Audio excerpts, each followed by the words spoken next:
ধারণা করা হচ্ছে ডোনাল্ড ট্রাম্পের ক্ষমতা গ্রহণের মধ্যে দিয়ে বিশ্ব ব্যবস্থায় বড় পরিবর্তন আসবে। অন্য অনেক দেশের মতো পরিবর্তনের এই ধারার সঙ্গে তাল মিলিয়ে চলতে উদ্গ্রীব ভারতও। ট্রাম্প প্রশাসনের সঙ্গে কূটনৈতিক সম্পর্ক এগিয়ে নিতে নানা পরিকল্পনা রয়েছে মোদি সরকারের। আন্তর্জাতিক সংবাদ মাধ্যম ব্লুমবার্গের বরাতে ভারতের সংবাদ মাধ্যমগুলোর খবরে বলা হয়, ট্রাম্পের জারি করা নতুন ভিসা নীতির কারণে দেশে ফিরতে হতে পারে 18,000-এর বেশি ভারতীয়কে। প্রক্রিয়ার সঙ্গে যুক্ত একাধিক সূত্রের বরাতে জানানো হয়, ভারত যাচাই করে নির্বাসন প্রক্রিয়া শুরু করবে। তবে এই সংখ্যাটি এর চেয়ে অনেক বেশি হতে পারে, কারণ যুক্তরাষ্ট্রে কতজন অবৈধ ভারতীয় অভিবাসী বাস করেন তা স্পষ্ট নয়।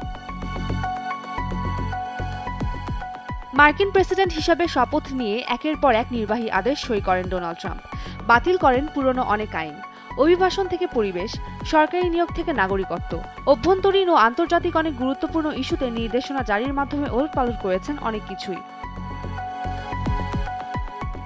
21 জানুয়ারি হোয়াইট হাউসে প্রেসিডেন্ট ট্রাম্প জানান, ইউক্রেন যুদ্ধ ইস্যুতে জেলেনস্কির সঙ্গে আলোচনা চলছে।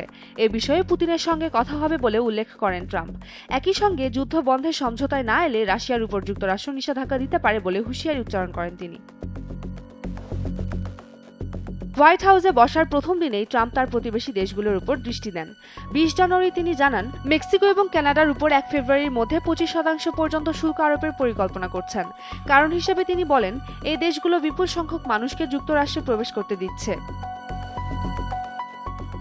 বিশেষ করে কানাডাকে তিনি খুবই বাজেভাবে শোষণকারী বলে আখ্যা দেন এবং ফেন্টানিল ও অভিবাসীদের সীমান্ত পেরোনো নিয়ে অভিযোগ তোলেন।